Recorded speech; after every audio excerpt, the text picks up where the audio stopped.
Get ready for the show. It's about to begin.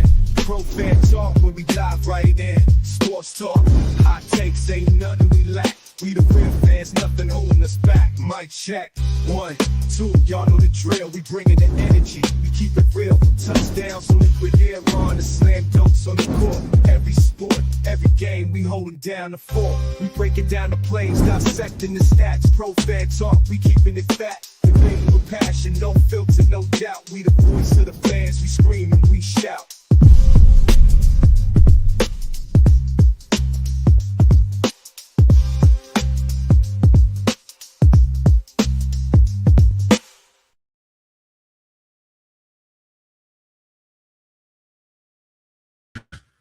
What's going on? What's going on? Happy Tuesday to you. Happy Tuesday to you. But first off, Aussie Johnny, what's going on, man? First out the limo. And I'm gonna put this question up right off the giddy up. Yes, the blood pressure is down. Took a minute, but we finally got there. Man, that was some win. That was a grinded up, hard win, defensive Philadelphia cheesesteak style battle. I said this after the game the other day.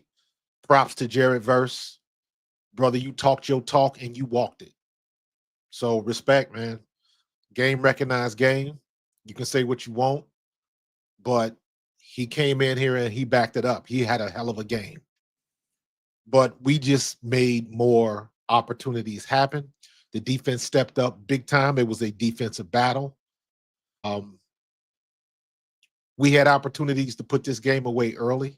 We dropped 2 picks in the first half. We should have had 3 interceptions, possibly 4. I say, just like you play in spades, you should have had 3 in the possible. We should have had 3 right off the bat. We should have had the second pass, I believe, the first or second pass that Matthew Stafford threw. Slay should have had. Should have been possibly a pick 6. And I said it at the game, you have to take advantage of those opportunities when you get them because you never know how often they are going to happen. Well, it just so happens that we got 3 opportunities for picks and we dropped all 3 of them. 3 opportunities to keep them from scoring, to take the ball out of Matthew Stafford's hand. And what happened in that first one? The first one, Slay drops, then LA goes down there and scores. You have to take advantage of that when the time comes. And we haven't been doing that. There's got to be a stat out there about how many drop picks, passes, like things like that, because we have got to be leading the league in dropped picks. That is frustrating.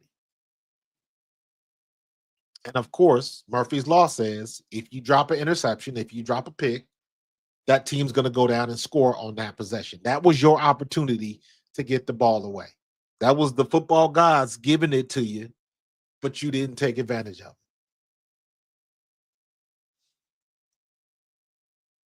The further you get in the playoffs, you never know when those opportunities are going to come, and you got to capitalize on it. That's the difference. If we get all of those picks, if we catch all of those picks, if we catch one of them, that's a different ball game. If Devontae Smith catches that ball when he got slammed, it should have been targeting, but I don't know what the issue was that it couldn't be called targeting because he got hit in the head. If you're going to call it, call it. Well, what's the point? If A.J. Brown catches that ball like on a 3-yard line, those opportunities, let's just take the picks, right? So let's just say, and I'm giving a lot of grace here. The Slay drop, if Slay picks that off, I believe it's a pick 6. But let's just say he doesn't score. But let's just say he gets in the red zone. All right? That's 6 points. Let's not presume. So let's say at least 3. Right? A.J. Brown catches that ball down there. That's 6 points because we get the ball on the 3-yard line going in with a fresh set of downs. I'm going to call that a score. That's 9 points. Then you got Jake Elliott missing extra points. That's 5 points. That's 9. That's 11 points right there. He missed 2 extra points. So that's 11 points. Jalen gives up the safety. That's another 2 points we give him. So that negates the extra points we missed. So that kind of evens out. We still up by 9. We still got an extra 9 points. There is no reason we should not have won that game by double-digit points. That game should have been, we should have had a bigger margin of victory. But woulda, coulda, shoulda, don't do nothing but rhyme. And I'm saying all of that, and the defense still had a dominant performance. Jalen Carter could not be stopped. It was the Jalen Carter, Jared Verse show. That's what that was. Because both of them were off the chain. But Jalen Carter and Nolan Smith, those two dudes have been phenomenal for the Eagles. Oren Burks, not the best, but he made plays when he had to make plays. He had a couple tackles for losses. He had a big block, a pass deflection. So he played up to par. Didn't really see much from Trotter Jr. I know he made some plays, but it's one of those things like you didn't hear his name, so it couldn't have been too bad and it couldn't have been too good. I thought Oren Burks, he was good enough. He made plays when he had to make plays. He got on the stat sheet. So just the opportunities that we had that we didn't take advantage of. Right? And then, of course, the big elephant in the room is Jalen Hurts. What's going to be up with Jalen Hurts? What's going to be the situation with him? What's going on, Function? What's his state? What's the real deal with Jalen Hurts, QB1? We need to know. Here's my concerns. Here's my concern. Number one, I want to know how bad is hurt. Is it an MCL sprain? What is it? Ain't no sense in asking the questions. What is it? I think I know what it is, but I don't know. I'm guessing. So I want to know what it is. Number two, I want to know how bad it is. Meaning, we getting ready to play for the NFC title. Okay? Jalen Hurts needs to be on the field practicing. Period. As bad as our passing game has been, we need all the practice we can get throwing the ball. So I want to know how bad can he drop back and plant and deliver the ball with some authority. If he can at least do that, how many times did Matthew Stafford scramble? Not many. And then the one times he did get scrambled, his ribs got barbecued. And of course, that was when Quinyon Mitchell got hurt as well, but you understand what I'm saying. So my point is that we can get it done without him running for, scrambling for yards and stuff like that. But to do that, now this is where it falls on Kellen Moore. To protect Jalen Hurts, you must have a game plan where you get rid of the ball in under 3 seconds. Every time. Every time. He can't sit back there in the pocket and bounce around and wait for somebody to get open because he is not going to be able to escape. Unless they shoot that knee up to high heaven and he don't feel a thing and he going to be out there running around like ain't nothing happened. That is a real possibility. I know they can shoot you up with some stuff. I know people of Terrell Owens played with a broken ankle a couple years ago. McNabb played with a broken ankle before. It can be done. That's all I'm saying. Knee is a little bit different because you can't plant too much and you got to be very ginger and you can't escape the pocket. I mean, his ability to get out of trouble will be severely limited. So Washington is going to release the hounds. You already know that's coming. But it can be beat. If y'all watch my video, the film study on his mistakes, there's no way, even after his knee was hurt, there's no way he should have took that safety. No way he should have took that safety. Get rid of the ball. Dallas Goedert was right in front of your face. Get rid of the ball. You need to look to get rid of the ball quick. If everybody else in the league can do it, why the hell can't we? I don't believe that. The NFL is a copycat league. This has been happening for decades. If something is working, people will find a way to use it. You see, just now, you got other teams finally figuring out a way how to do their own version of the brotherly shove or the tush push. They figuring it out. They couldn't ban it, so okay, we gonna figure out how to use it to our advantage, and that's what teams are doing. So the importance is on Kellen Moore to come up with a game plan where Jalen Hurts can get rid of the ball quick. Period. But for me, and this is just my personal thing with it, I need to see if Jalen Hurts is going to practice tomorrow. That's what I want to see.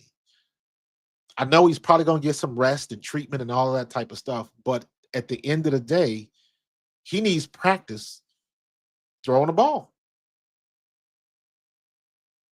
Period. I'm not going to sugarcoat the thing everybody's talking about. My problem is the criticisms are not wrong. Those are honest criticism. All you got to do is look at the tape. The problem I have is when everybody is black or white with it. You got to do this. He's got to be better. He's got to do what he's been doing. But now, with his leg being injured, you got to come up with a different solution because running out of there, another 40-yard run might not be in him, at least not next week. So you got to, any offensive coordinator worth their salt, you want your main guy in there. You saw what it was with Patrick Mahomes last year. Didn't Patrick Mahomes have a bum ankle in the Super Bowl? And he still figured out a way to do what he had to do. Period. You find a way to make it work. Jalen Hurts is no different because are they going to hold it against him? If he gets hurt again, or it is what it is. That's the risk you take. That's the excuse people want to use, but it doesn't matter. Washington is not hanging their hat on the fact that Jalen Hurts was out of the game. They hanging their hats on the fact that when Jaden Daniels had an opportunity to win the game, he won the game. Period. They don't give a damn that Jalen Hurts. It don't say that in the byline. It just says win. And that's how you have to take it. It was our turn for bad luck. Everybody gets a turn. And the law of averages caught up with Jalen Hurts. Should have slid. He slides, we're not going through this. Matter of fact, if he slides and we win that game, Washington might not even be in the playoffs. So that's just the way things go. But I know Kellen Moore, I have to believe Kellen Moore got to this point for a reason. He's good at what he does. Let's keep that in mind. He's good at what he does, right? So I've got to believe that he has the offensive acumen to put together a game plan for a quarterback that is not a running quarterback. He did it with Cooper Rush. We've done it with Kenny Pickett. We damn sure did it with Tanner McKee. So it's in there. So now he's got to be able to implement that game plan. Now it falls back on Jalen Hurts. Now, if Jalen Hurts has to throw 30 times, now we're going to see what's what. He's done it before. He's done it before successfully. So we've got some things that we can fall back on, but it's going to be on Jalen Hurts because that escapability most likely is not going to be available to him. So you got to find another way. If he scrambles out of the pocket, it's going to have to be a situation where it is wide ass open.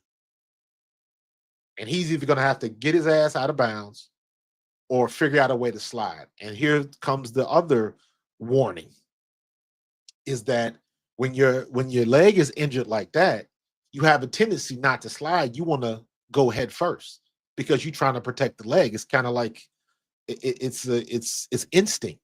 I'm not sliding on that leg and bending that leg when I don't have to. So he's going to go head first, which puts him at risk again. So that's some of the things that you got to think about. But again, I have to believe that Kellen Moore has the acumen to put together a game plan that Jalen Hurts can use because he's not going to be able to run. And if he can run, it'll be at a very limited ability. That's the way it goes. Happens every year in football. And guess what? It's our turn. And even in spite of everything that's been going on, all the criticism he's been getting, all of that type of stuff. And again, hey, you see what you see. You don't have to believe in Jalen Hurts. He just keeps on winning. And that's a valid argument too, especially for all of the Philadelphia fans, our side of things. He just does what he needs to do to win, period. But is it going to be enough to be able to just hand the ball off to Saquon? Because you know they're going to be put 30 men in the box when we play. They're going to go right back to that second half, the last time we played them, or the game when Jalen got hurt. They're going to go right back to that second half, and they're going to figure out what they did in that second half to shut down Saquon. Because Saquon had, 20-something carries to 26 carries and 30 yards or something goofy like that. The second half of that Washington game, they shut him down because they knew Kenny Pickett wasn't running nowhere. And is that something that we can take from Kenny Pickett? Kenny Pickett is nowhere near as immobile as Tanner McKee. So can Kenny Pickett pull the ball, run an RPO, and get 4 or 5 yards? I believe he can, because it's all about getting the defense out of position. I'm not looking for Kenny Pickett to go 30 or 40 yards on touchdown. I'm looking for Kenny Pickett, if he pulls the ball, get around, have enough speed to get around the end, get out of bounds, and get positive yards. Maybe 3, maybe 5, maybe 10, depending on what happened with the defense. That's it. Take what they give you. The rules don't change. Take what the defense gives you. It doesn't matter who's at quarterback. The truth be told, Matthew Stafford took a couple chances that he should have got burned on. But because we couldn't catch an interception, he got lucky and he got another opportunity. And when those second and third chances came up, they made the most of them. Isaiah Rodgers is in perfect position on Puka Nacua, and he makes an incredible back shoulder catch with one hand. Isaiah, get your hands up. You in perfect position for a pick, and you try to cradle it and let the ball come to you, and the guy takes it away from you because you don't catch it with strength. You catch it waiting for the ball to come to you. And he took it. Missed opportunity. We in the Final Four. We are in the Final Four right now at the NFL. Nobody saw that coming. People thought Saquon was a waste of money. They still don't believe in Jalen Hurts. Whatever your issue is, nobody thought we was going to make it this far. Nobody did. But we here now. So we still got to do to win the game. You still have to have a good game plan. Jalen Hurts, if you can't run, what's plan B? The reason why I want to see Jalen Hurts in practice, I want to see some footage. I want to see something that gives me confidence that Jalen Hurts can take a 3, 5, and 7-step drop and get rid of the ball. He can push off that back leg, plant on that back leg, lead, step into his throws, all of that type of stuff. It was his left leg that was bent. He's right-handed. So that means he's stepping into his left leg to deliver the ball. Is it going to hamper his throwing ability? Is it going to change anything? Are the balls going to sail on him, or is it going to go down to the dirt? Is he overcompensating? These are all questions we got to have answers. And the only way you answer those questions is to see what he's doing in practice.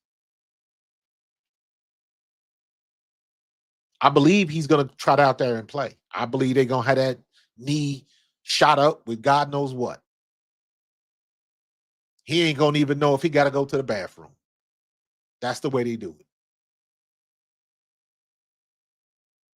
So, but when they do that, you still don't, even if it feels like your knee is back to 100%, it's not. And you still have a different feeling.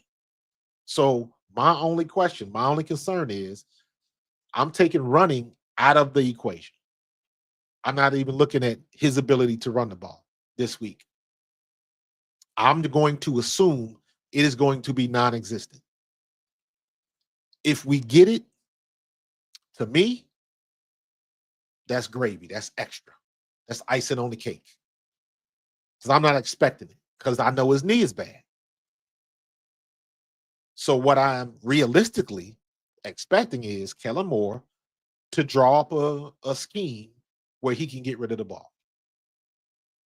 And he must be able to get rid of the ball. That is not hating on Jalen Hurts. That is a realistic and critical observation. That's what he's got to do. Not for nothing. Kenny Pickett looked good when he came in the game. And for all intent and purposes, Kenny Pickett should have won that game against Washington when Jalen Hurts went down. If it wasn't for Devontae Smith dropping the ball that hit him in the hands, he catches that ball, we ice the game, game over, Kenny Pickett gets the dub. But we did not take advantage of that particular opportunity, and it cost us. The Eagles' regular season record should have been 16-1. We should not have lost that game against Atlanta. We should not have lost that game against Washington. So this is the way it comes down to us. I've said it all year. Sometimes it's not the best team that wins, it's the healthiest team that wins. And we were healthy up to this point. Now, QB1 is banged up. He's banged up. And we got to compensate. So is it going to be a heavy dose of Saquon? Yes. But it's also got to be a heavy dose of Dallas Goedert. It's got to be a heavy dose of A.J. Brown and Devontae Smith. Has to be. I need you to drop back 3 and 5. Maybe you won't get to 7. But you got 3 seconds to get rid of that damn ball. You got 3. Anything else, you in trouble. Because I'm not expecting you to be able to get out. Your exit strategies have been shut down. You got to find a way to get it. And this is where the heat for Jalen Hurts is going to come in. And this is where all the naysayers of Jalen are chomping at the bit. They are licking their chops waiting for this game because they are ready to pounce on the fact that, see, if he can't run the ball, he's not a good quarterback. They are waiting to say that. Waiting. And you know what? The big guy in the sky don't lie. Don't lie. And like I said, Jalen has done this before. I can go back and look at games where Jalen just carved him up in the air. He just hasn't done it this year. So what have you done for me lately? I know he can do it because he's done it before. We just haven't seen it here in a while. So we gotta, he's got to be in a situation where he can get rid of the ball and just find the open man. He ain't got to throw it downfield. He ain't got to throw it 50 yards downfield. He just does not have to do that. The last game that Jalen Hurts had throwing the ball was Pittsburgh. He threw for 290. 25 out of 32 for 290 and 2 touchdowns.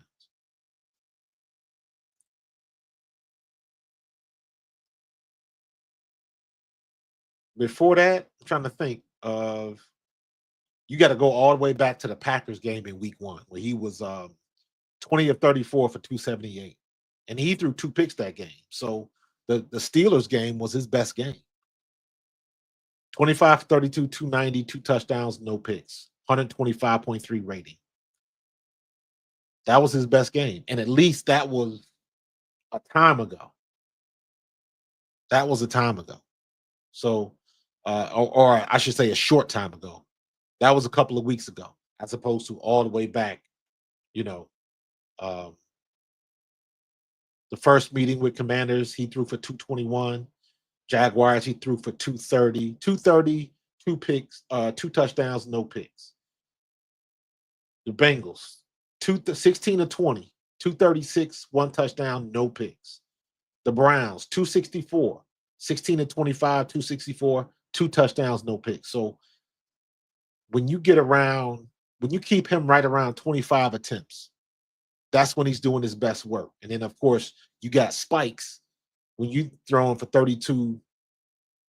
32 was his max. 38. When we played the Saints, I forgot about the Saints. 29 to 38, 311 yards. 311 yards. Do I think Jalen is really injured? Yes, I do. Yes, I do. You notice he kept saying he finished the game. He wanted to make that point clear that he finished the game.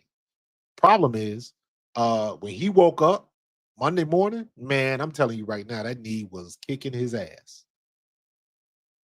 That knee was kicking his ass because that joke was probably swollen up. He probably had ice on that all through the night. Probably had some type of I know they got these things now where they got the leg sleeves where it pumps either air or water, so it keeps the circulation and the blood flow around your leg going. Like some people sleep in them and it just pumps air and it's like a massage on your legs, and that's a good way to keep the blood flowing and the blood moving in your extremities. So that way the blood does not have a chance to slow down and swell up on you. So I'm sure he's been in that. I'm sure he's been into the oxygen chamber and all the technology that he has available to him over at the NovaCare. All of it. I'm old school. Back in the day, we just sat in the ice tub, man. That's it. If your knee swole up, maybe they would drain it. But you put ice on it and you kept it moving. So I don't know, Mike, bro. I'm telling you, bro. They're gonna shoot him up with hella drugs, and he'll still be a factor in the game, in the run game, especially on kind of. I hope so, but again, I want to see it because I know they're gonna shoot him up with something. I know they're gonna shoot him up with something. That's just the way that it goes. They gotta shoot. They gonna, like I said, whatever mixture they got won't be the first time. They've been doing that. They was doing that back when I played. You jack your ankle up, you jack your knee up, they shoot you up. And again, you won't even know if you got to go to the bathroom, bro. They got some powerful stuff. So, and we in the playoffs. This is to go to the Super Bowl. So there's no hesitation. It's all or nothing. You got all, if you don't get it done today, you got all off season to rest. All off season. So you 100 miles going north, bro. You got to get it done. So I want to see what Kellen Moore is going to design and what he's going to draw up. And also, I haven't started looking at the Commanders yet. I'm going to look at some of their film later on tonight. How can we exploit the Commanders? Because you know the Commanders are going to change up. I'm telling you right now. They're going to look at the Steelers game. They're going to look at um, the second half of Week 16 of the Commanders. They're going to go down the line and they're going to look at the games where Saquon didn't have 100 yards. That's what they're going to look at. And they're going to cherry pick from those games. So they're going to do whatever they can to figure out a way to slow down Saquon Barkley. Trying to see here. So they're going to go back and look at that Steelers game because they held them to 65 yards, 19 carries, 65 yards. Essentially, they're going to go back and look at any game where he didn't have 4 yards of carry. So the Steelers, he had 3.4. The goal is to get 4. The Browns game, he had 2.6. 18 carries, 47 yards. So the Browns game, they held him down. The Cowboys game, they held him to 66, even though he still had 4.7 yards per carry. But still, they kept him under 100 yards. So teams are going to go back and they're going to look at every game, the Steelers, the Browns, and the Cowboys. That's where they're going to go. Maybe the Buccaneers, but the Buccaneers, he had 10 carries for 84 yards. That's 8.4 yards a pop. So, like, even looking at this, man, you realize how dangerous Saquon has been this entire season. It has been absolutely incredible. As a running back, Saquon has been the chef's kiss all year. All year. But the Browns, the Steelers, and the Cowboys, those are the 3 games they're probably going to look at to try to figure out how to stop Saquon. And let me be honest with you.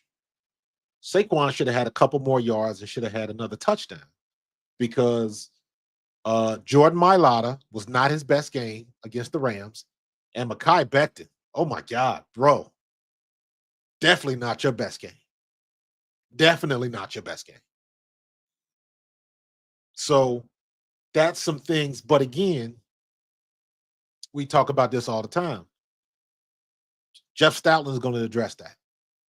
I have no worries about that. Everybody's due for a bad game. Everybody gets a turn when it comes to that. So Jordan Mailata's got to tighten it up. Jared Verse or Mekhi Becton has got to tighten it up. Jared Verse got the best of Jordan Mailata. Jordan Mailata did not have a good game.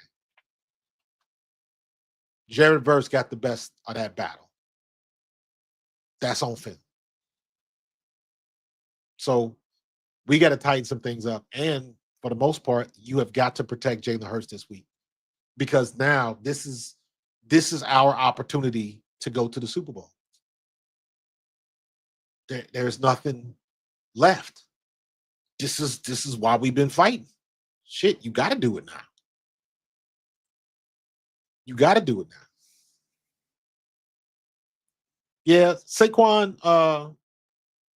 Yeah, he came out for the quarter, but he was out. He didn't get 100 yards. I don't care what the reason is. So they're gonna look at it, but basically, it's going to take who did the best against Saquon. So if you want to break it down further than that, then I'm going to look at the second half of the Commanders game, the Pittsburgh game, and the Cowboys game. So the Washington game is a little bit of a novelty because they didn't know what to do with Jalen not being in there. So that again goes back to Kellen Moore. So yeah, Kenny, Jaden Daniels is fire, man. He for real. He for real. But you also got to remember, he made some mistakes in that game that he won. The defense played well against Washington. It was just that last series. He scored when he got that last opportunity. He made the most of that final opportunity when Devontae drops that ball. Same thing happened the other night against the Rams.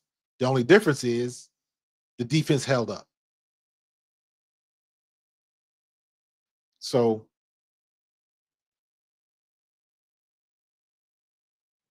we just got to make sure I know the defense is going to be ready. I know the defense is going to be ready. It looks like Quignon is going to play again, so I think we're good from that measure. I expect Oren Burks to be better because now he's got a game under his belt, and the more you play, the more you get comfortable with what you're doing, where you're supposed to be, how to communicate, things of that nature. Oren Burks had a pretty decent game against the Rams, and I expect him to have another pretty good game. Let's graduate from decent to having a good game. Let's see if he can get a sack. He had a couple TFLs. He had a block pass. So he made his presence known. Let's take that next step. So I think defense is going to be good. We just got to limit those explosive plays for Jaden Daniels. Easier said than done. But our defense has been showing up all year, and this ain't going to be no different. Not going to be any different. But I know we're not going to bring up, we're not going to jump back in 2 and then bring a safety up to protect the box and then ended up with a single high safety and let him burn us deep like that. I don't think Fangio is going to do that. I think we're going to play our defense and we're going to trust our front 4 to get home. But he can run the ball. So we got to be aware that he's got the same skill set as Jalen Hurts does. Except right now, he's throwing the ball better. But this is our defense. And we got to be better. So got to get turnovers and got to make them pay for it. Absolutely, man. Absolutely. That's the stuff I'm talking about making the most of your opportunities. That's it in a nutshell right there. So we did a very good job against the Rams, but also not for nothing.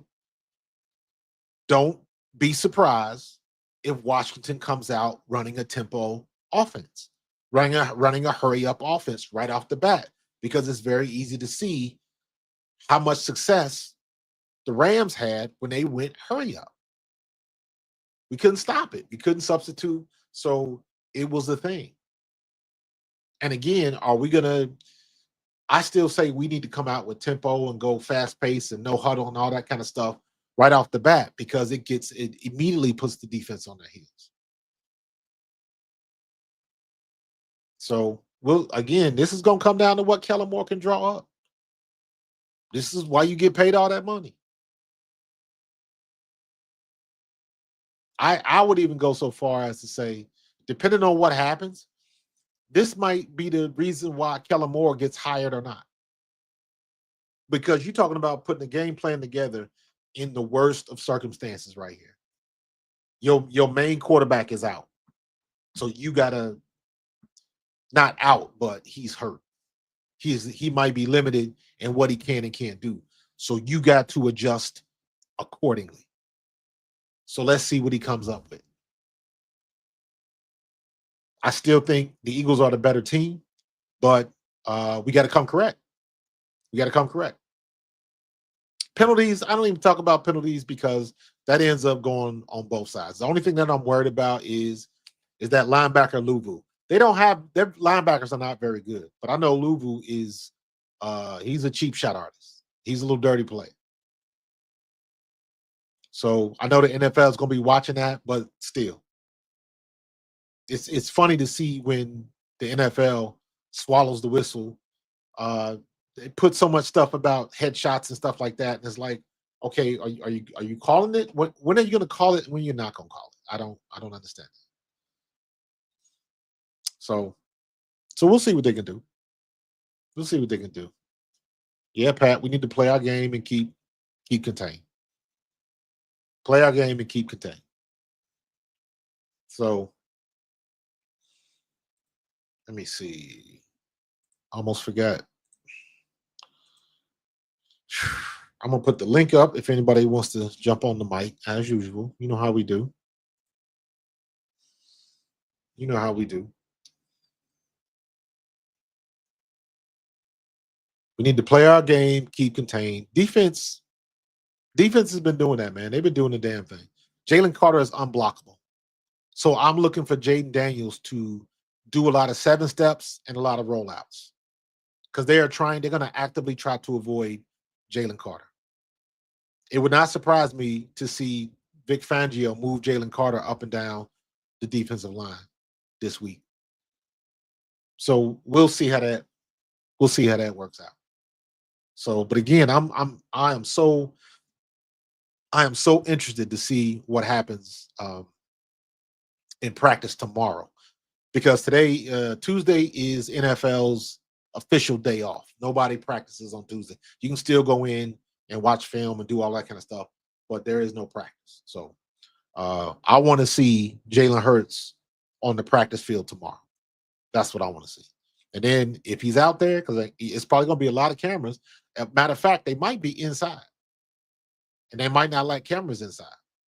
So we'll see how they handle that, because they're going to try to keep that under wraps until they got to tell the injury report. So it'll probably be listed as rest, that sort of thing. But I really want to see him on the field practicing. That's just me. Jay Sid, I appreciate the super chat, brother. Daniel's good distribution to all wide receivers and ready to run. Can't have middle of the fields vacants. Yes, 100%, 100%. But we're gonna do the same thing, and I'm gonna go back and I'm gonna watch some film, and I'm gonna do the same thing. I'm gonna do the same thing. I'm gonna go back and watch. Let me see. Let me see where he's at. I'm Murray, Jaden Daniels. So let's look at his games. Let's look at their L's. And let's see. I think the Panthers, he got hurt. Buccaneers, that was in week 1. I'll probably look at week 11. The Eagles played him week 11, but he was hurt in that game. So the Steelers, the Eagles week 11, the Titans game, he was 25 for 32, 06. So I don't, that's a win. But you got to look at, okay, who had the best success against them? The Giants, 15, 22, 209. But they won against the Giants, 27-22. They struggled with the Giants. So those are the games you're going to look at. So you got to go through and you got to see who had the best measure of success with them. So Chicago, I definitely want to see that Chicago game, because they won 18-15, but that was the Hail Mary game. They should have lost that game. They should have lost the Chicago game. They should have lost the game against us, the second game against us. And they got a couple more games that they should have lost, but they didn't. But they managed to get it. So appreciate that, JC. Appreciate this $5 super chat, bro. So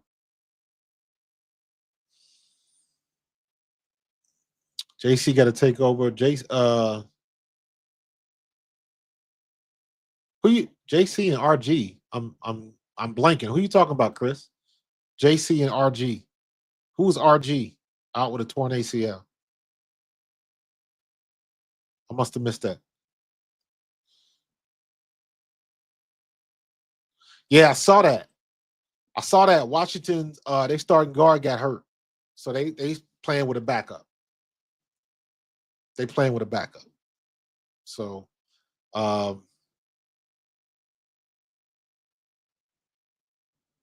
RJ, who's trying to think?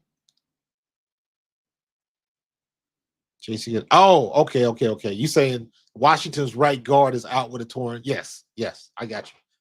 You and Pat saying the same thing. Yep. I got you. Okay. I'm looking for initials, not position. My bad. I got you. But yes, you are correct. So they're going to have a backup guard on Jalen Carter. Now, Jalen Carter's going to get a double team anyways. So the same rules apply. You're going to look for Nolan Smith. You're going to look for Jomo and Milt Williams, Alex Hunt, Jordan Davis, uh, Josh Sweat. You're looking for everybody else to eat because Jalen Carter demands so much attention. And that's a good problem to have. It's a very good problem to have. So I think Fangio is going to find a way to do some stunts, to have him in there, um, and just to continue to wreak havoc like he's been doing. You know what I'm saying? So, uh-oh. Scooter Magruder got a new one out. Got to watch that one. So we got a little work to do, man. Got a little work to do, but everybody got to get right because we in the playoffs. This is what you do in the playoffs. The leash continues to get short. So you got to be on your P's and Q's, not giving up stupid penalties and doing dumb stuff. You got to be able to do you got to be able to take care of business, man. I know I keep repeating myself when it comes to that, taking advantage of opportunities, all of that type of stuff. You just have to do it. And the team that does take advantage of those opportunities. Because look at what Buffalo did. Look at what Kansas City did. They're not throwing for a ton of yards. Not at all. They're not throwing for a ton of yards at all. They getting it done how they got to get it done. However that works out. What's up, Carlos? We got this. I know it's going to be a tough game, but we're too hungry to lose this game, especially after that last time we played Washington. I'm ready. Hey, I'm with you, man. I'm with you. I just want to see what Jalen's going to look like. Because to me, that is going to determine how we proceed as an offense. Because now, really the rules don't change. You still got to get the ball to Saquon. You still got to figure out a way to get the ball to Goddard, AJ, and Devontae in that order. And I say Goddard first because Goddard can be used more effectively off a play action pass. I think AJ is still a killer when he runs that quick slant, and we can always get him the ball on the slant. Smitty, that 10-yard in, he gets the ball in the middle of the field, and he can make things happen. But we've got to figure out a way to not have these long-ass developing plays because Jalen can't sit there in the pocket with the ball, holding the ball. He can't do that this week. He's going to get his head blowed up. So for me, the what's up, Chris 3? I'm going to be with you in a second, bro. The impetus is to figure out a way for Jalen Hurts to get rid of the ball super quick. Got to be under 3 seconds. That's what they got to rep in practice. So they return with the super chat. Does a backup guard for Washington impact the rest of the Washington offensive line or not much this late in the season? No, it does impact. Absolutely. You got to remember, there is a clear reason why someone is a starter and someone is a backup. Every now and then, you get somebody that pops up and next man up mentality, and they take care of business. But on the offensive line, there is a reason why you have starters and backups. And let's see if we can exploit that deficiency because you coming right up the middle. So again, I'm thinking if that is the right guard, I got a feeling that they're going to be running to the left a lot. They're going to be running to the left or they're going to be booting out and trying to run outside to the right. But they want to keep, depending on how well he plays, it all depends on how he handles Jalen Carter. They're gonna double team him, so you're gonna get help. But if they help him, that means somebody else ain't getting the attention. It's all about how they want to do this. It's all about how they want to do this because I think they're going to try to do the same thing to alleviate any pressure on that guard. They're going to try to get the ball outside to Robinson and Austin Eckler. Don't forget Austin Eckler. Austin Eckler is going to be the check down, the screen guy. They're going to get the ball in Austin Eckler's hands, and we got to slow him down. They got two good running backs. So the defense is going to be challenged. But we've been through this before. Defense is held up. So good question, man. But I think there is a clear reason and a clear understanding of who is a starter and who is a backup. So, but thank you for that $4.99 super chat. I appreciate you. My man. Hold on. Let me put my headphones on real quick. Where'd it go? Right with you, Chris. My headphones on.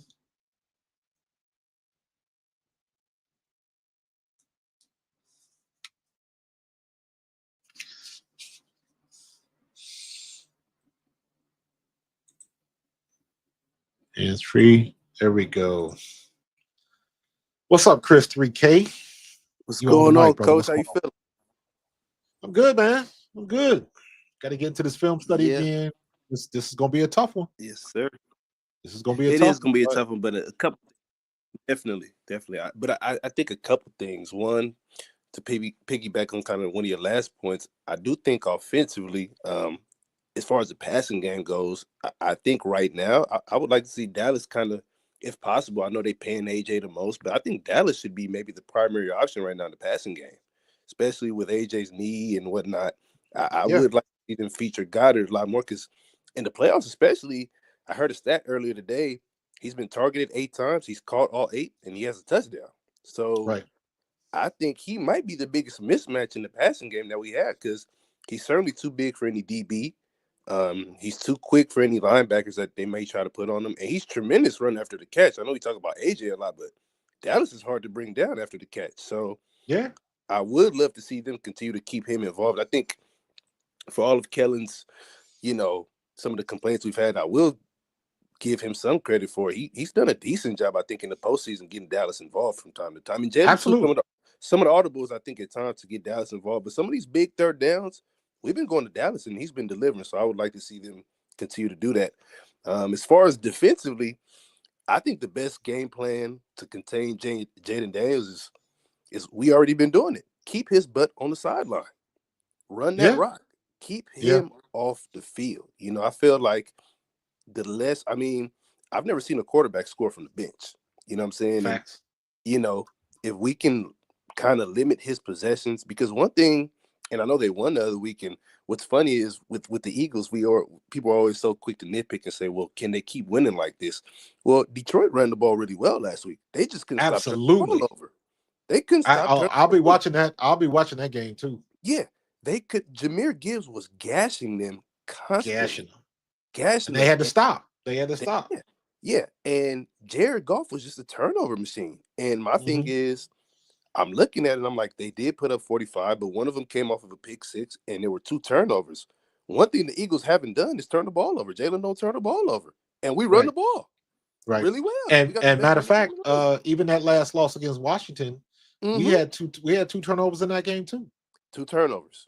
You know what I'm saying? And it was a 3-point game with the Devontae drop. So I say that to say, I know Jaden is phenomenal, but if we're going to look at trends and what the Eagles are doing and can that be sustainable, why doesn't that work on the other end? Because I'm like, we're not turning the ball over 3 times on Sunday. I promise you that. Jalen ain't doing that. And we're not going to stop running the ball. And it's not like, I don't know, they said that there's some stat where I guess they've been playing better against the run. I didn't see that last week. I saw them be explosive offensively, and the defense was opportunistic and made plays, but Detroit still scored 31. They didn't score 17. Exactly. That was a high-scoring game. Yeah. And they couldn't. It was about – that was a game of mistakes. It wasn't about the defense stopping them. It wasn't the defense stopping them. And I'm looking at – if we're going to look at trends, I'm like, well, if we're gonna say, okay, Jaden, let's say, how do the Eagles game plan for Jaden? We have the perfect formula. We don't turn the ball over and we run the ball. Right. Meaning he's not gonna have as many possessions and he's gonna be on the bench so much. It's hard to put up 45 points when you don't have the ball but so many times in the game. So, if we're just looking at the trends of how things going, and I'm like, they're playing well, and I respect it. And Jaden's phenomenal, but I'm just saying, if we're looking at the overall unit, if I look at what happened with Detroit last week, we're not Detroit, man. Our defense is healthy, relatively. Nakobe, obviously, but I think Quinyon is playing on Sunday. But yeah, I think Quinyon's going to play. And like I was mentioning earlier, Oren Burks had a pretty good game against. He did have a really good game. I thought he made some key. I think there was that one big third down deflection that he had where he couldn't get home. And he got his had a pass block. He had a couple of tackles for losses. Absolutely. And so he made himself solid. known. He was okay. He wasn't a liability. He was not a liability. No, correct. So more so than I think his job, I don't necessarily need him to be Nakobe. Just don't be a liability. That's just maybe what it is. Right. But I'm just saying, if I'm looking at it objectively, I'm like, well, I'm pretty confident, at least the way we've been playing, we haven't been turning the ball over. We're not turned over 3 times. And, if we don't do that and we make their defense have to consistently play down to down without creating turnovers, I mean, I don't see nobody stopping 2-6 no time soon. They didn't stop Jameer last week. You know what I'm saying? No, they did not. They did not. And I'm looking at, and this is what I was talking about earlier in the stream. I'm looking at all of these other. Jared Goff ain't running. He's not. He's not. Matthew Stafford had that one run where he got his ribs barbecued. Mm-hmm. And he didn't run after that. So it can still be done. So I'm saying the impetus is on Kellen Moore to come up with a game plan where Jalen has to get rid of the ball like 3 seconds or less. It's got to be a 3 and 5 step drop. And that's why I'm so interested to see, is he going to practice this week? Yeah, especially tomorrow. I know they want to rest him, but I got to see what that knee can do. And that will determine what we can and can't do. Absolutely. And the thing with him, as opposed to the first time when he got hurt in the game, this time have some preparation prior to the game. So he can come up and devise, I would hope, a proper game plan to know, okay, what can Jalen do? What can't he do? And even here's the thing, and this is the value, and this is where, for all the criticism that Jalen gets, it's similar to I liken it to the Steph Curry effect in basketball. I don't care if he's 0 for 10 from 3. You're going to respect him out there. Jalen presents the same problem. That first touchdown last week, that's what defenses have to worry about. Because for all the attention we pay to Saquon, if we pay too much, this dude is around the edge, and this could be a 40-yard house call. Yep. And that's the value that he brings, that as great as Saquon is, Jalen plays as much of a role in his running success as the O-line does from time to time, And so I'm like, hopefully Kellen the next couple days can, like you said, he can see what Jalen can and can't do, what are his limitations. And then in the passing game, like you said, hopefully it's 1, 2, 3 out, 1, 2, 3 out. It's not these long developing, I don't know why, our screen game has been, less than what I would hope, but I would love to see a couple times, maybe on what screen game? Yeah, we don't have a screen game, What screen game? Oh my God. We don't got no screen game, but even if it is the quick slant or quick hitches, let's just get this ball out. I think the weather, they said, in Philly will be better this week, so I don't expect to have as many problems or concerns with, AJ dropping the ball or, some of the issues that they had with footing in the ball. But this is where Kellen, I mean, we've been harping on it all season. This is where you got to make your money, big dog. You going out for these head coaching interviews and whatnot. You got enough time to game plan properly for what Jalen can and can't do. Hopefully, he get it right to where he knows what he can do. And like you said, let's not have him holding on to the ball too long. Let's get it out quick and let our playmakers make plays on the perimeter. I would love to see those guys try to tackle Devontae and Dallas and AJ one-on-one, So, put him to the test. Put him to the test. Put him to the test. And I don't think that and again, we get skewed based on the end result and the end score. But when you look at the game, so I'm looking at, so we don't score on the Isaiah Rodgers fumble recovery. I think we got a field goal. We got a field goal, but I'm talking about 6. I'm specifically talking about 6. Absolutely, yeah. Right. Mm-hmm. So That should have been 6 points. Absolutely. AJ Brown drops that ball and would have had us probably on the like 3-yard line. That's tush push territory, and that was before I believe Jalen had sprained his knee. Yeah, so that would have been the score. Yep. Then you got the Nolan Smith fumble, the one where he stripped Stafford. That was the second fumble in the fourth quarter. Yes. Yep. Was that another field goal? Yep, that was the one that made it 22-15. That was the second right. field goal. So you got that where that should have been 6. Yep. Then you got Slay's drop pick should have been if that's not a pick 6, we at least in the red zone. Oh, don't forget Dallas's touchdown that was called back because of illegal man downfield. Remember that one? Oh yeah. That was though. That was it was Mekhi Becton. Mekhi Becton did not have a good game. He did not have a good game, man. He did not. He didn't have his best. Stalin got to get that together. He does, but and that's where, like I said, that's where it's so funny with this team, and I agree with you where it's skewed in that as poorly as we think this team is playing, and from how much we think they could be doing, it's very small things that could turn a 28-22 game into a 50-22. Yeah, absolutely. Just a couple, just the fine margins, and the difference between our mistakes and the mistakes that we're forcing, I feel like we are creating turnovers. We're forcing teams into mistakes. The mistakes we make are just self-inflicted. I mean, guys dropping balls, illegal men downfield, some of the other things. I feel like you said, it's skewed at the end of the game because at the end of the game, all we're going to see is a 28-22 victory. And we're like, well, they should have beat this team by more, and Kellen is this. But like you said, AJ dropped.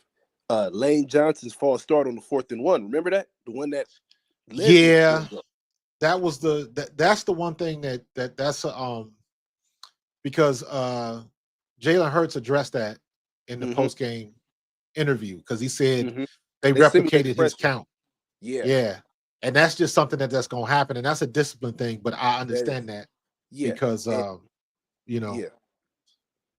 But we just got to be better. We'll be good with it. We'll be ready. I think so. I definitely think they'll see these things on film this week, and they'll be coached up. And the one thing I give Sirianni a lot of credit for what people don't think he does or doesn't do, he generally has his team ready to play. Facts. And they're not a team that makes a lot of just self-inflicted wounds in big games. They're not unprepared. You don't see that very often. So I think his preaching about the fundamentals and keeping things simple and doing those basic things, I think after seeing those things on film this week, it'll come into play. And I think these guys will be ready to play on Sunday. But listen, I have all the respect for what Jaden is doing and what they've done. But man, I'm just, if we're looking strictly on, because the question for the Eagles is, can they keep winning with this type of defense? Defense wins championships. Defense wins championships, man. Defense wins championships.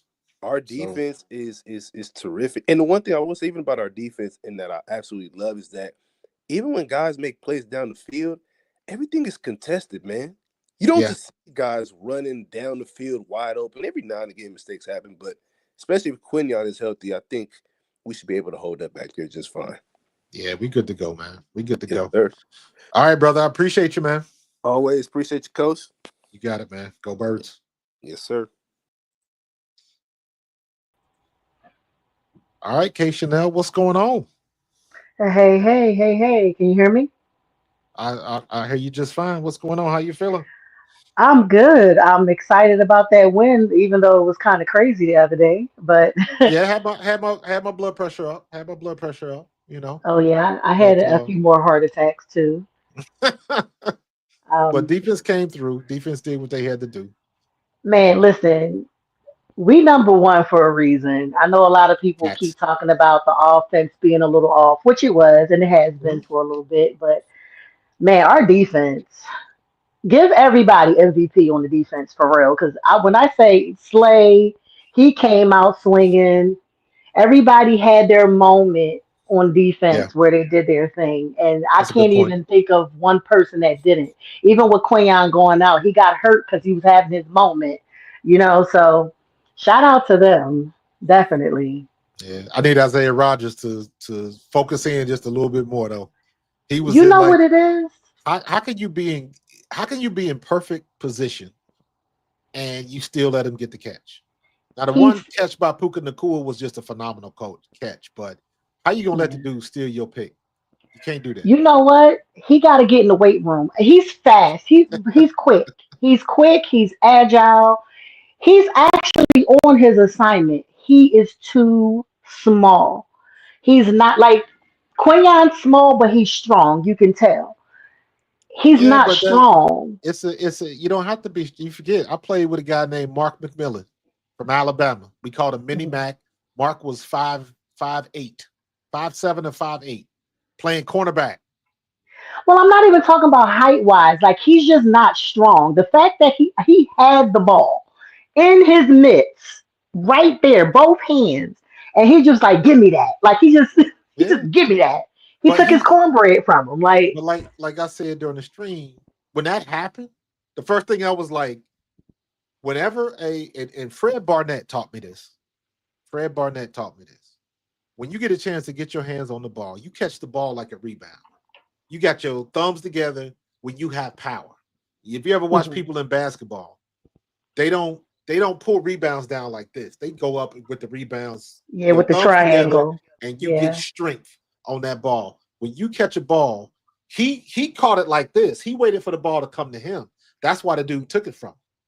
Because they both yeah, caught it at the same time. If he would have high pointed the ball with his thumbs, he would have snatched that ball away from him. But he don't have no strength like this. And I was like, yeah. He don't you have gotta no strength any kind of way though, because he he just don't. He's like they bully him out there. If you notice, like once Quinion went out, they made sure to keep going to his side because Slay was killing it. Like Slay came out on some bully ball type stuff. And then when Isaiah came out to take over for Quinion, they were bullying him because he's small. Like he can keep up.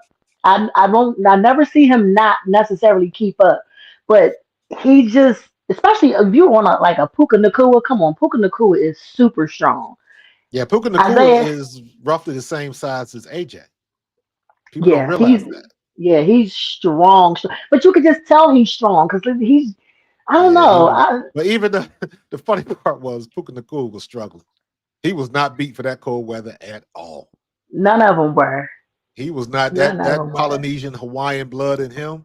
He was not having none of that. He was struggling big time. But um, he just as far as Isaiah, man, he played a lot better than he has in the past because they were kind of picking on him, but he was getting good position. But it's like, bro, you just gotta them splash plays. You got to get them hands up, get that head around, find the ball, and knock it down. Knock it He got to down. do those hand grips or something because Yeah, he's just not strong. Like I love his agility. He's quick. You see when he scooped that ball up, he yeah. ain't slip slide. He was going. He was going. He's very fast. He's very on point. He pays attention. It's just he gotta get his grip strength or something on his forearms or something. Something got to come together because Yeah. he's just not strong enough to me. They They do that to just him every game.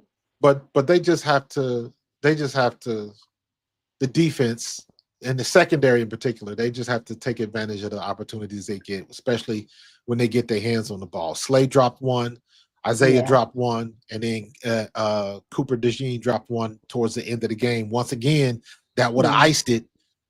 It wouldn't even gave Stafford another opportunity to try to score. The game would have been over right there because we would have ran the clock out.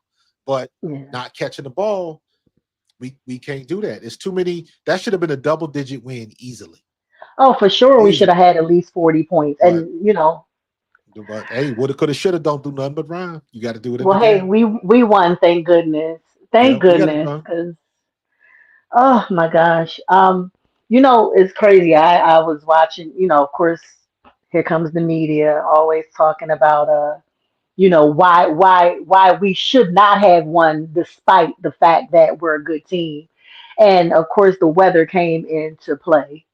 And Yeah, I'm so sitting here like, that most of our players have not played in the snow ever. I realized that when I heard Jalen's comments after the game, Hmm. and I was like, you know what? I didn't even think about that because he was at Alabama, then he went to Oklahoma. You down in the Even Jalen Southwest, Carter so said it. yeah, yeah. So that's something that you don't think about it because we've been here for so long. We know that we know Yeah. what cold weather means. But Yeah. and then you got Big Jordan Mailata still coming out every game, warming up with no shoes on. Yeah, he's Um, crazy. yeah, he is. But you know what? My teammate Visek and him used to do the same thing. Yeah. Walk around with that's the Polynesian thing. That's the Yeah. you know. Yeah. So hey, more power to you, bro. So, but at the end of the day, we are still the better team, Yeah. and it is up to Kellen Moore to figure out a way to come up with an offense that's still going to work when Jalen can't run. Because I know Jalen's going to play, but the reason why I want to see him in practice is because I want to see what his effectiveness What is he and can what his do. Yeah. mobility is. They're probably going to keep that under wraps, though. Oh, of course, they always do until like the day before or the Yeah. day of. I was listening to I forget who I was watching earlier. And they were talking about damn, I lost my train of thought that fast. Oh my goodness, I'm getting old. Um mm, oh, Kellen Moore. Yeah. Um how stale the game has been looking in recent Yeah. times. It has he has spots like sometimes like we'll have a series and it's been like this almost every game. We'll have a series. It was like, what the hell was that? Yeah. Like Yeah. what like my thing is, why do we run on third down and not on second down? Why I do we said the run on same second thing. down so it'll be third and manageable? And then we can run the Especially quick because snap. we have all four downs. We're going to go for it on if it's fourth and short. So I don't Yeah. understand why they do that either. Oh my God. Every time they do, I'm like, run the ball. And it depends on what's going on because a couple times like when Jalen took that safety, um Dallas Goddard was right in front of him. All he had to do was get rid of the ball. Yeah. All he had to do was get rid, and he would have got a first down. He would have got us out of that hole. So it's sometimes it's the pass patterns, it's the scheme or the concept that they're trying to run on that particular play or series, and it just ain't working. I don't know if the other team has scouted us and snuffed it out, but you know, it's my opinion that Jalen is taking a lot of these sacks because he is not. He is trying to stay in the pocket and deliver the ball. He's trying to stay Yeah. in the pocket, and he's taking sacks because of that. Because he's trying to stick with it rather than just get up out of there, take off, and then we'll see you on the next play. But Now, do you think that's because, he was getting so much flack? Because, everybody's like, well, he needs to become a pocket passer. Listen, my whole thing is, like we always talk about, play to his strengths. You're not going to tell a fish to climb a tree, right? if if scrambling is what he does, if running is what he does best when he needs to get out of a situation, let him do it. I think like even with last year. Now I know part of the reason why he stayed in the pocket more last year is because he was hurt. The right, same knee, as a matter of fact, right? His left knee. And so he did become a better pocket passer last year because he had to. But I feel like they're stifling him. It's like he doesn't know which way to go sometimes. And we also got to still remember he's still a young quarterback that's still learning under his fourth coordinator, who each time he has to learn something new. And it's like, where do you go? yeah, I think but they should just let him be sometimes. but there are some prerequisites though. There are some prerequisites, and sometimes, just like and I said this when it happened, the whole situation that happened with AJ Brown. AJ Brown was right. He was right. When I went back and watched film of that Carolina game, when he had like 139 yards, and he was missing open receivers. Yeah. He missed AJ on a surefire touchdown. He looked his way, and for whatever reason, he just didn't throw the ball. So Yeah. the criticism is valid. But because, Sometimes. well, exactly. Sometimes it's not on him. Yeah. Sometimes if ain't nobody open, then you find an extra strategy and get out of there. Yeah. But sometimes he's been missing players. Sometimes, like I said, on that safety, Dallas Goddard was right in front of him, and that would have been the first down. Um, he's got to be able to see that. I'm a big proponent of the long ball is overrated. You don't have to throw the ball 40, 30, 40 yards down the field. Throw Yeah. a 5 or a 10-yard route, get the ball in the hand of your playmaker and let him make a play. That's what you got to Yeah. do. So, And he how many? he tried that a few times in this game. Like even the little dink and dunk he did to Goddard when he got down to the two. Yeah, That was a cute little play, like, oh, okay, let me alley oop this to you real fast. I mean, he tried. I don't know. It's probably got to be so much, and I'm not taking any because I curse Jalen out all the time because I mean he's way better than he displays sometimes, and I do a lot of times scream at the screen like throw the damn ball, but I feel like I can only imagine what it feels like to be pulled in so many different directions. You're the center of the game. You Mm-hmm. are the main focal point, and to be pulled in so many directions, he just want to win. So he wants to be able to do whatever he can to win. And you got this one in your ear, and you thinking about what's being said on the left and the right, and the inside and the outside, and this person wants the ball, and that person wants the ball. It's a lot, and I feel like that's with any quarterback, though, not just with him. It has to be nerve wracking, Yeah, it is. But you know especially when what? you know how good you are. But that's the job. That's Yeah, why he get paid that money. That's why they call him the franchise. That yeah, that's that's true. that's that's the job. So you got to deal with it. And my thing with Jalen is, as much as I love Jalen Hurts, a lot of the criticism is fair. So you got to take it as good as you give it. So I don't have a problem with him, stepping up to the press conference saying, that's what y'all was looking for. Well, yeah, that's what we Yeah, was looking for. And if that's what you're gonna say, you should have did it the last time. Don't get new. You know what I'm saying? yeah, So, the bottom yeah, line is, like I said, AJ was right. And AJ was right because I put out a couple videos today about what the importance of watching film. hmm, And I know how much film these dudes watch. Just imagine whatever your favorite show is, just imagine binging your favorite show in a weekend. Watching a whole season's worth of Game of Thrones in a weekend, a whole season's worth of Westworld or West Wing, or yeah, what's the Yellowstone, or whatever it is that you watching. Go through that whole season in a weekend times two.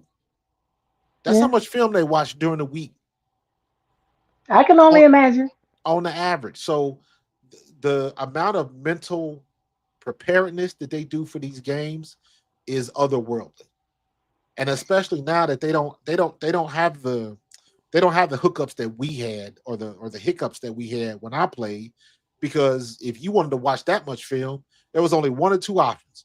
You could either be at the stadium at 6 o'clock in the morning in the film room, or you had a Betamax, a Super VHS. You had all them recorders at your house, and you could bring the tapes with you home. But Yeah, it was a whole different ballgame. Now all they need is an iPad, or they yeah, could tap into their smart TV and log into the network and watch film on their big TV. So the opportunity to watch film, and I'm saying all this to say they are supremely prepared for this, but you still have to develop a game plan based on what you've been seeing off of what Washington is going to show you. And that's yeah, where it comes down to Kellen Moore. I'm not worried one bit about Kellen Moore interviewing for head coaching jobs. That stuff takes about an hour and a half. yeah, He on a Zoom call. He ain't going nowhere. That ain't no big deal. It ain't no difference to him sitting down, uh, having dinner with his family. right. We don't see it, so we don't know. But it's in the news, so the first thing people think is oh, he's got too much energy over here, and he's not concentrating on what's going on with the Eagles. It don't work that way. They had a Zoom call. They probably talked for about 45 minutes to an hour. Whoever he was visiting with, they know him. They know what he's about. They're looking for specific answers, and they can probably get them answers in probably about 20, 30 minutes. The rest of the Right. time, they just talking smack, and they trying to just literally trying to get to know the personality. So my expectations for Kellen Moore is your job is to put together a game plan where Jalen Hurts can succeed if he can't run. Yeah, That's what he got to do. yeah. So I don't know why they don't just go back to some of our best games, Pittsburgh, even when we played the Jaguars, when we played the Bengals, like some of our best games when it came to the passing game. Um, it's just I don't know. Like sometimes it feels like last year on offense. um, Maybe not as stale, but it had, like you said, it has its ebbs and flows. Like they'll come out striking, and then right. it's just like in the middle is like slow motion. Well, sometimes it's not. Sometimes how can I say the other team get paid too. Oh, I know So that. I so you can't. mean, Well, what I'm saying is, it's not like the other team is just standing still. It's not like sometimes the other team sniff it out, and sometimes the yeah. other team got a package together where you really gotta put your nose to the ground to figure out what works. Now they do have True. some common play calls where I'm like, come on, man. Like every time I see that wide receiver screen to the right or to the left, I gag. I hate that shit Or when they because run Saquon up the middle, it's so annoying. to a degree, they do that too much because me as a running back, I'm like, you got to get outside zone reads or you got to pitch them outside so you can Exactly. soften up the middle. So you Exactly. can't just keep going up the middle. You just got to diversify it a little bit, and that's my criticism of Kellen Moore. You like, I know you got Yeah. them plays in there, pitch them outside because I'm tired of seeing Detroit do it and San Francisco do it and the Browns do it. Every other team pitches their running backs outside, but us. Yep. So there's some different, but the flip side of that is when they give him the ball up the middle or off tackle, and he bounces it outside and goes 70 yards. So I understand why they're sticking with it because we've had success, but I just want them to make it easier on themselves because the outside pitches, that's the running version of a play action pass. Hmm. You stretch the defense out. Um, So you get the defense to move out and stretch out, and you create running lanes, and it also makes it easier for your offensive linemen to get to their blocks. So there's a method to the madness, but you know, it's hard to when we win and we nitpick, right? Yeah. How, how does that sound? I'm complaining about the running game when the man I had 2,000 yards rushing. You I see, mean, so that's it's a weird thing. So you got to be careful because I'm nitpicking. I'm as a running back, that's what I want to see. But why am I complaining when he just ran for 2,000 yards? I don't have a problem with the running game. I just feel like that when we do use the passing game, it's not dynamic enough. And I'm not talking about dynamic in terms of, like you said, it doesn't have to be a 40-yard, 50-yard pass down the field. You know, AJ slant route. You know, they're going to run this. They're like you know what's coming, and I feel like it's so predictable. One of the things Yeah, about 2022, when we went on that tear in 2022, it was exciting every single time we won a game because of the fact that it was not so predictable. Now, of course, again, teams over time see tape on things and whatever, but he's had different coordinators since then. So we can't even say that that's necessarily the thing. I just feel like Kellen Moore needs to take some magic out of his book somewhere and give us something different. Make AJ run a different type of route. He's going to have to learn how to do it at some point. Just like y'all got him blocking out there now, oh because he's no, been doing a good. He's been doing a good job blocking. I must mm, admit, he's been doing good. You no, don't think so?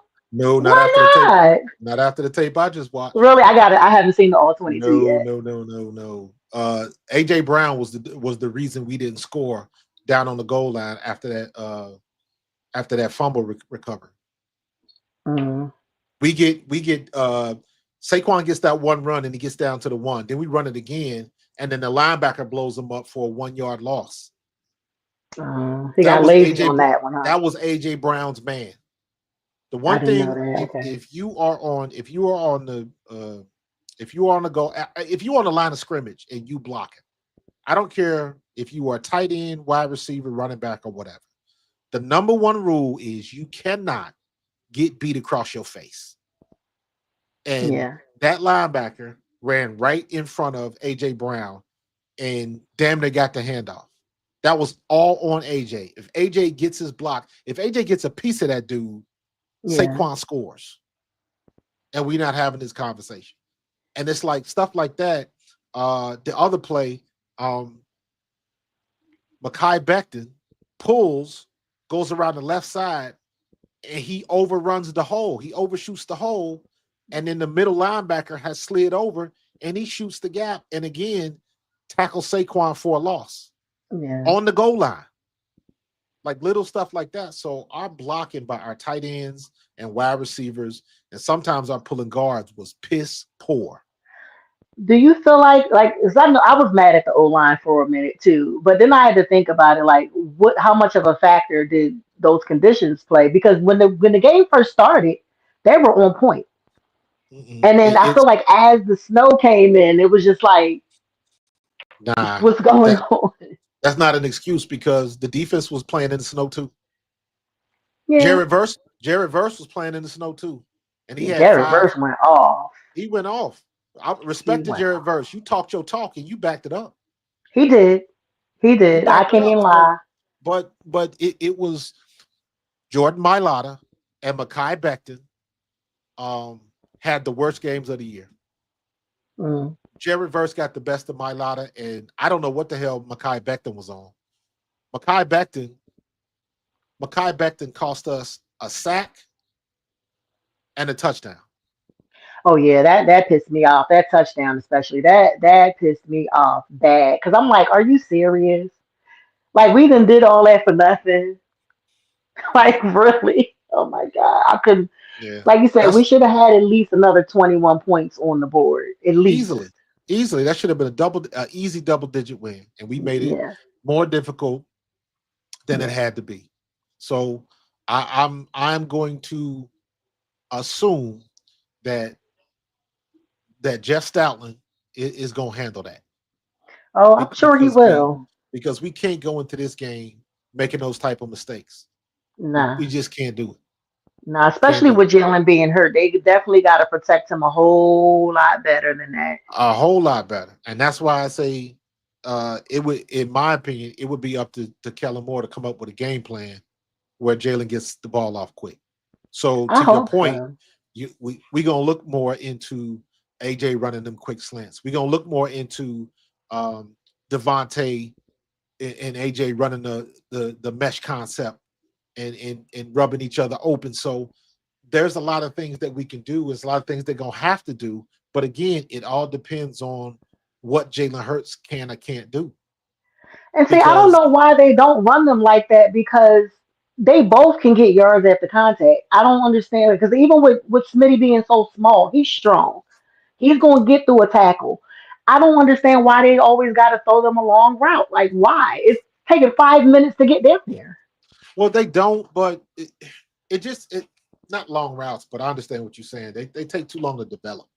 Yeah, that's what So I meant. and yeah, I don't. I'm with you on that one. I don't understand.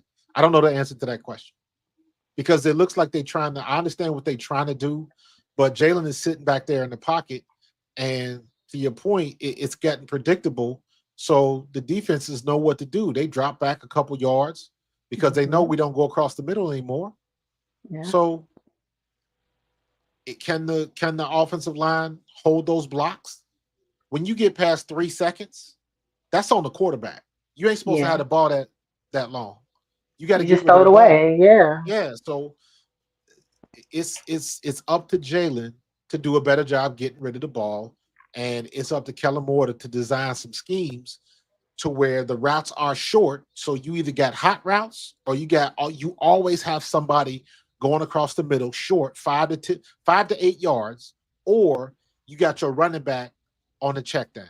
Now the counter to that is what the defense will do is the easiest way to negate a check down is you send the linebacker through the gap because most times the running back has blitz pickup. So if the Hmm. running back, if Kenny Gainwell has to step in the middle and get blitz pickup, who's the check down? Nobody, because the check down is Yeah. blocking. Yeah. Yeah. So it's a chess match. Either way you go. And when you have a situation, the prime example is look at what Tampa Bay did to us when we played Tampa Bay. Baker Mayfield was getting the ball out of his hands in like less than 2.5 seconds most of that Yeah. game. Yeah. So those were 3 steps and throw, 3 step drops and could just get rid of the ball. Yeah. And they were killing us with that. And that's what Jalen needs right now. We do get the ball in the hands of AJ Brown and let him break a tackle, please. That's all you Yeah, got and to do. he's going to do it. He's going to drag like two or three Yeah, people, at least another 5 yards with him. I don't correct. understand why they don't. And the thing is, like I said before, we have four downs. Other teams have three. We have four. We can get 3 or 4 yards at a time because we're going to go for it on 4th and 2, 4th and 1. We're going to go for it on fourth and short a lot of times. Like, I don't understand why. And then you can't do it the entire game. I understand. But if we're not getting no motion, why not try that? I feel like they're scared. Like in 2022, they took all the risks. If you go back to that year, that's why they were so successful. Because one of the things I kept saying was like they're not afraid of anything. I remember it was one game we were like fourth and 8 or 9 or something, and Lick was like, "Go for it," because he Yeah, trusted that they were going to get it done. But they don't even do that anymore. yeah, but let me be honest with you. I don't want him to do that because you know what? That look at Dan Campbell for Detroit. He had that Well, he same does it type of at the wrong damn time. yeah, but everybody say the same thing. It's always the wrong time if you don't make it. Yeah, but you got to They, try something though. yeah, Like, but I think mean, about it like this. Think about it like this. Detroit was the odds-on favorite. Everybody had money on Detroit. The NFC Championship was going through Detroit. Period. Everybody knew that. And Washington went up there and opened up a can of whoop ass. But Dan Campbell has been calling that uber aggressive halfback passes, double reverses. He's been doing all that stuff all year. yeah, And what does everybody say? Dan Campbell, he's a gunslinger, he's a gambler, he's gonna go that aggressive style. That's his he wants to do it. And he got all the praises in the world for doing that. And it was good until it wasn't. yeah, And then he went out there and did a reverse. You need a first down, and you take the ball out of the hands of your number one quarterback, so yeah. you That can was throw dumb. so you can throw a reverse receiver pass, and he throws an Yeah, interception because he can't read the defense. yeah. That was So that was so stupid. right. So from that standpoint, but it was stupid. But Dan Campbell's been doing that all year. He just the law of averages finally caught up with him. Well, that's what I'm saying too. Like we don't take any risks most of the time. Now, sometimes like when we played what was that when we played the Jaguars? That keep on going for it and taking the points back and going for two and push it like that was just dumb because they had our number that day on the tush push. That was a risk he should not have took. It didn't work the first couple of times. Why you keep trying it? All I'm saying is every once in a while, if it feels like it's getting stagnant, do something different. It gets ridiculous after a while because I feel like I need to go suit up and go out there and play sometime. Yeah, there's a method to their madness, and you got to realize that some of the stuff they do, they trying to set up something else. You trying to lull the defense to sleep. You trying to get them used to. That's why I'm so big on trying to get Saquon for them to pitch him outside because I want the outside pitch and the play action pass. Kellen Moore used to kill us with the play action pass when he was coaching for the Cowboys. Yeah, Zeke would go off tackle to the right. Dak would stick that ball out there. Our linebackers flow with the ball, and then they tight end would sneak right underneath and be wide open. And that's what mhm, we got right now. But you got to set it up with the outside runs. yeah, So there's a tit for tat, and there are reasons why you trying to set up. It's just uh, to your point, some of the stuff that we run, it just takes a little bit too long to develop. And Jalen ain't getting that time back there. And by the time he's ready to get rid of the ball, sometimes he's getting it off, and other times he's just getting sacked. So I don't know yeah, where his progression is. That's the other thing. Are his progressions left to right? Are they yeah, middle left then right? Are they middle right then left? It all depends on who's running. Are they going in motion? Where they end up? All of that type of stuff. So, at the end of the day, I'm like, keep it simple. They still haven't figured out a way to stop AJ Brown on the quick slant. They need to hmm get Saquon, pitch him outside first. Let the please, let the yes, defense chase him. If they catch him, yes. they catch him. But I will take my chances of Saquon outside racing to the corner. I'm expecting him to get at least 3 to 4 yards. At least. Especially because running him up the middle, he got more of a chance to get hurt that way too. Because you got everybody swarming to the middle. Like at least if he's outside, everybody's not going to one side. You know what I mean? Like everybody's not going to catch him on one side. Like I feel like every time they run him up the middle, I'm scared he's going to come from under that pile hurt. Well, it depends on how they run him, though. That's the thing. Are they trapping him? Are they powering? where you just go man on man in if the guard is uncovered, he's going up for the linebacker. The center is either going to the left or to the right, depending on how that nose guard is shaded. So there's a couple things that have to happen first. It's not just going straight up the middle, but sometimes, and also you got to remember, they could be in too deep zone, and then the safety comes up, and now you got 8 men in the box. So now you got to run blitzes, so they got an extra man that's not accounted for. Yeah, that's the other thing. And then Dan Orlovsky was talking today about how Jalen Hurts on that long Saquon touchdown when he changed the play. Yeah. So there's different things that they look. You ever notice how when we go in motion and sometimes the defense kind of slides over? Yeah. And slide back. When they do that, they trying to figure out is the defense in zone or is the defense in man-to-man? Right. If they send somebody in motion and one guy follows them over there, that means they in man-to-man. If they in man-to-man, that means they have a specific set of plays that they can audible to. Right. Because those are the best plays in man-to-man. And the same thing in zone. If it's a zone defense and 3 guys slide over to the left, that means they're in zone. So they got another set of plays that only work for zone. So that's the film study they've been doing. So a lot of times it goes back to that chess match between the offense and the defense. But it can always come down to run the easiest play. If the easiest play, if they plan off 5 yards, quick slant all day until they stop it. Yeah. Quick slant all day until they stop it. Then maybe you fake a slant or hand it off, pitch it outside, whatever you want to do. And then next time you line up in the same formation, but you run inside. Or you line up in the same formation, fake it inside, and then throw another slant or throw another out or throw an out and up or set up the double move. And then you get AJ down deep. So you're always trying to set up something for later on. But I agree with you. A lot of times we get impatient because it's like, Kellen Moore, what the hell are you calling, man? Like, why are you running the wide receiver screen and you got your wide receivers trying to block outside again? That ain't working. Well, you might need to go. You might need to go be a consultant because you see. I mean, not that it's easy, but you see how common sense that is when you say it out loud.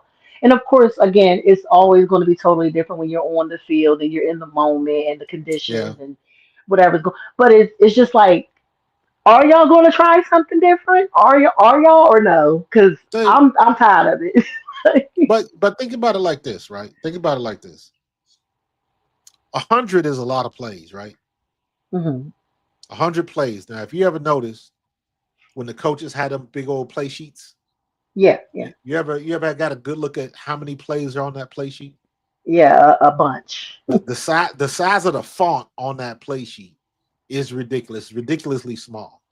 But you got to figure that might be 25, 30 plays max on that whole play sheet.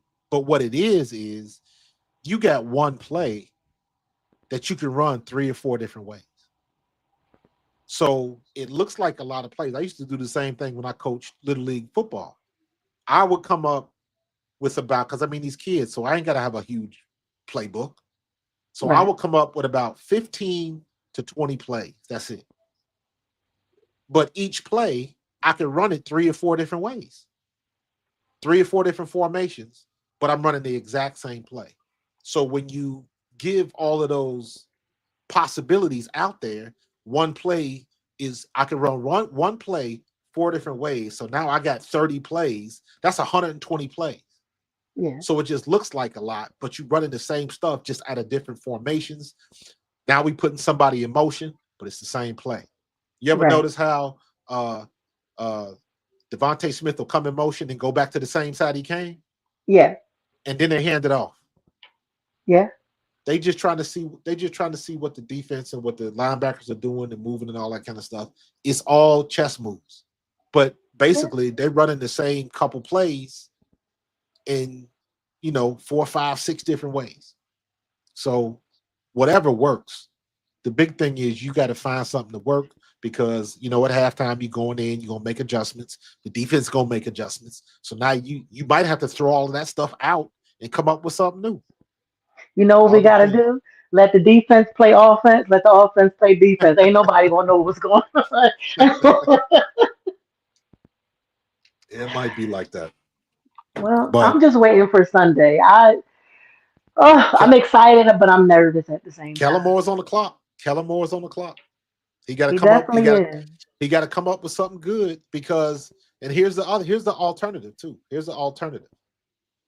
Let's say worst case scenario, right? Let's say Jalen doesn't start. Let's say his knee swells up and he can't play. So Oh that no, puts don't Kenny. say that. I'm trying to make a point. So that puts I Kenny know. Pickett in there, right? Yeah, When Kenny Pickett played against Washington, he played pretty good. yeah, yeah, So you got to come up with a game plan one way or the other. And it still comes down to the same thing is you got to figure out what plays work the best. yeah. And that's what it seems like, again, to your point, it's almost like they pick a play out their ass sometimes. And it's like, why would you do that? Oh yeah. Why would you do that? Because a lot of Oh people thought yeah. when Jalen took that safety, Hmm. a lot of people were like, why are you throwing the ball? Why wouldn't you run Saquon right there? Or Gainwell, whoever was in the game. Why Hmm. would you do that? But once again, that was the right play call. Jalen just couldn't get the ball off. He Yeah. ended up in the worst case scenario. So we'll Well, I see. guess we're gonna have to put Kenny Pickett in there. Let's put Kenny Pickett and We'll see, Kay. see what goes on. We shall see. I'm We'll just be all worried right. about. I'm just worried about. Well, I think our defense will be able to handle Jaden Daniels. We just got to make sure that he don't get his ass to running because boy, oh boy, once he gets started, He gonna run. We just got to limit the big plays. Nothing, yeah, nothing changes. Nothing changes. There's two ways to win games: control the line of scrimmage and don't turn the ball over. That's it. yeah, Everything else yeah, falls somewhere in between. Controller, if Saquon goes for 200 yards, that means our offensive line was controlling the line of scrimmage. yeah. We couldn't figure out a way. We forced what? Two turnovers, two turnovers We talking against the about last Rams. game or the last time? Yeah, Okay, against yeah, the Rams, we forced two fumbles. So we got them to turn the ball over, and one of those turned into a return to get down to like the 3 yard line. yeah, Control the line of scrimmage and don't turn the ball over. Or if you're talking about defense, control the line of scrimmage and force turnovers. yeah. Well, defense gonna do their thing. Like they've been since the bye week. They've been on it They've with been the on it. with the creating turnovers and Jalen Carter. Like I don't even He's a beast. man. But here's the thing. Sheesh. Here's the thing. As good as the defense is, here's the thing. You mean to tell me you wasn't stressing that last series when LA had the ball? Yes, yes, Because I was. as good as the defense is, you can't expect them to hold people out of the end zone every time. Eventually, the other team is gonna score. They get Well, paid too. especially because they were out there for so long. Like they need a break sometimes. I Right. feel like a lot of people get mad at them, but they're tired and it's icy and it's cold and they're stressed out. And they're like, damn it, it's supposed to be over by now. Because, like you said, we should have been up at least two Yeah. scores. But And sometimes it doesn't work that way. Sometimes they're not tired. Sometimes the opponent just calls the right play against the right defense. yeah, And everybody can get got. yeah, So they so every time we make a stop, it is incumbent upon the offense. If the defense gives us the ball, we got to put points on the board. yeah, You got to put points on the board. You got to yeah, avoid Murphy's law. Murphy's law says if Slade should have had a pick for a pick six and he drops it, Murphy's law says Matthew Stafford is going to go down the field and score. hmm, And the only way to keep that from happening is when you have the opportunity to get that pick, you make the pick.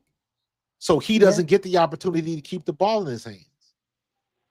So the defense has been doing what they're supposed to do, but we still just falling short a little bit. On And the then on the flip offense, side, when they do get us the ball, the offense ain't scoring. yeah.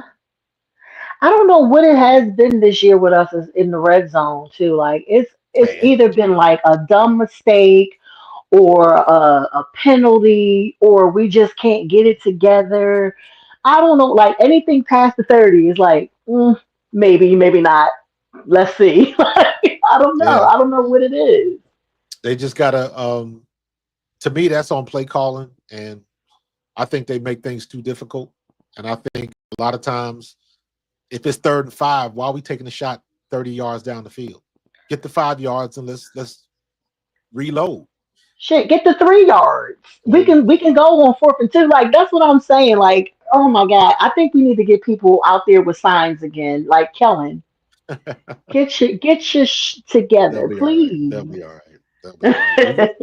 We gonna find out tomorrow though. It'll be interesting to see if they show Jalen Hurts, but Well, you know they're gonna um, hide him like they did before. They the last time he was hurt, they hit him, so they're gonna probably. hide him. They're gonna show him out there standing there because I guess I know the media can't stay for practices. They only could do the warm ups or whatever, so they're not gonna really see Yep. much anyway. So Yep. we'll Yep. see. Yep. Yeah, So, all right, keep but the blood pressure down. We'll be all right. I will. So after the game on Sunday, hopefully we can have this conversation next Tuesday or whatever, and be excited that we're going to the damn Super Bowl. Absolutely. All right. Absolutely. Well, I'm gonna go get out of here. I appreciate you.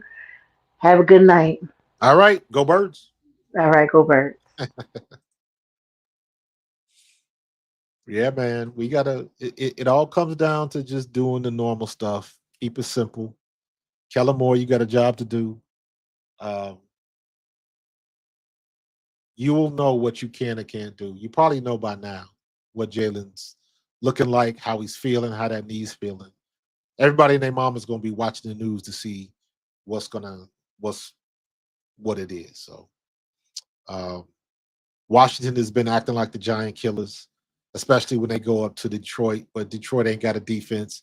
Washington certainly ain't got a defense. We got a defense, but our offense is limited. So we got to figure out a way to turbo boost our offense outside of Saquon. Saquon's been doing what he's doing, but we can help him out too.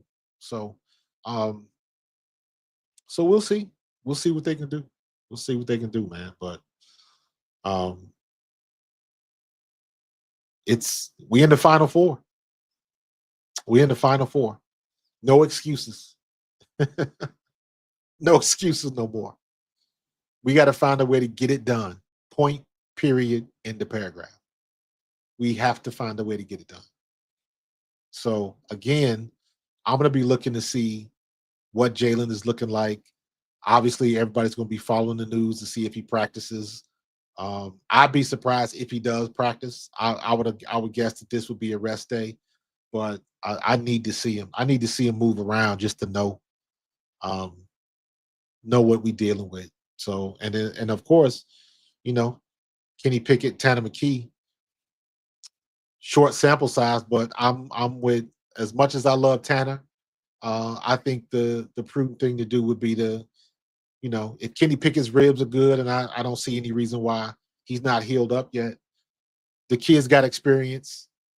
He started in this league. He's won games in this league, so you got to go with that. So we'll see what can happen, but I think Jalen Hurts going to be good to go. Quignon's good to go, um, and we just got to take care of business, man. So that's it, man. We've been rocking for about an hour and 50. So if you ain't hit that like button by now, you should have been done hit it.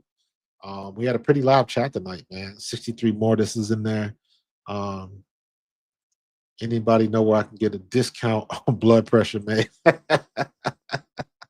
Alcohol, bro. Yeah, Pat. Washington is really good on 4th down. I agree. Defense has just got to show up, man. Got to show up. Yeah, he had the rib injury last time he started, and then I haven't heard anything from it. But that was what 3-4 weeks ago. That was 1, 2, 3. So it's been 4 weeks. So his ribs should be in pretty good shape. At least not bother him anymore. So I would think that would be the situation. The Jake Elliott problem. Almost did against the Rams. Listen, here's the situation with Jake Elliott. We stuck with him. We stuck with him. There ain't no sense in what you gonna do other than complain. They ain't cutting him. He still makes more than he misses. It's just when he misses is just so loud because you're not expecting it. But we stuck with him. So hopefully he can get it together, hit the extra points, and make the field goals when we need to make the field goals, and we can keep it moving. You're not going to be bringing another kicker. That don't make sense. So you've been rocking with him this long, you might as well go the rest of the way. We got 2 more weeks. Y'all understand that? There's 2 more weeks of football left. And we got a chance to be playing to the very end. We got a chance to be playing to the very end. So we'll see what's gonna happen, man. Let's see if we can fulfill this destiny, man. Let's see if we can fulfill this destiny. So I'm gonna get up out of here, man. I gotta work in the morning. You know how it is. So I will definitely have film on Washington tomorrow. And I'm gonna try to get one of my boys on. I'm gonna send him a message tonight. I'm gonna try to get my boy Jason Dunn, because Jason Dunn played with the Eagles, also played with the Chiefs. So he's rocking with the Chiefs out there. So he's got a podcast. So I'm gonna try to connect with him, see if I can get somebody on or get somebody ready for Thursday or Friday. So but yeah, man, I'm gonna get up out of here. Good night. I appreciate y'all. Great chat tonight. Bring the heat, man. Let's keep this thing growing, bro. Y'all have a good night, and I will catch y'all tomorrow. Don't forget to check out my videos. Don't forget to subscribe, share the videos. Next time, bring a friend, all that type of good stuff, man. But I'm going to get up out of here. Y'all be safe. God bless. And I'm going to catch you in the next one. Peace. Go Birds.